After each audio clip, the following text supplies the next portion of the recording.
coach would start the men's race. What are your thoughts going into the race, and what was the plan? We knew it was going to be a really close race with USI, and Little Rock's been looking really tough as well. So we knew that we would have to set the tone pretty early. So we talked about going out really hard and making, not really hard, but within reason, and just setting the tone with a bunch of blue up front right from the get-go. And the guys did that. Really, by a K, we had 5 in the top 20, I think, at that point, and we knew we had to have our 5th pretty darn close to 20th if we had a shot.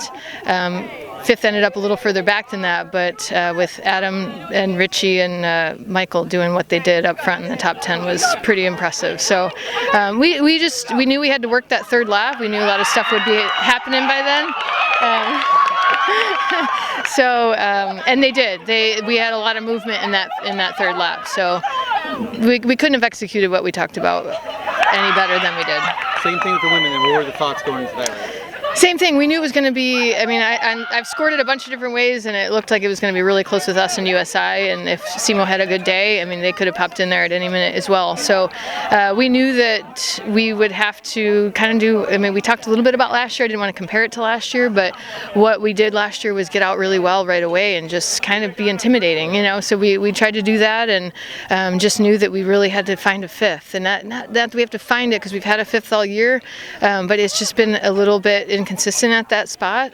But with Kylie Hackey had a huge race today, as our being all conference at 10th place was amazing for her. And then Kylie Decker, like, she's never been in our top 5 this whole season, and she came through as our 5th today and just had an unbelievable day. So both Kylie's pretty spectacular, and you can't go without saying anything about Brenda. I mean, as a freshman, to finish where she did and really kind of hold that spot right from the start, she never wavered. You know, she was pretty much 8th or 9th the whole time, and with Mackenzie moving up to 2nd, and Sarah just had such a great day. So just all around a pretty spectacular day, being able to handle the pressure, knowing that you know, we are coming back and trying to win again, and sometimes that's a hard feeling to have, and sometimes it's not, and they handled that well too. So we talked about the pressure too, and how it's a privilege to have that.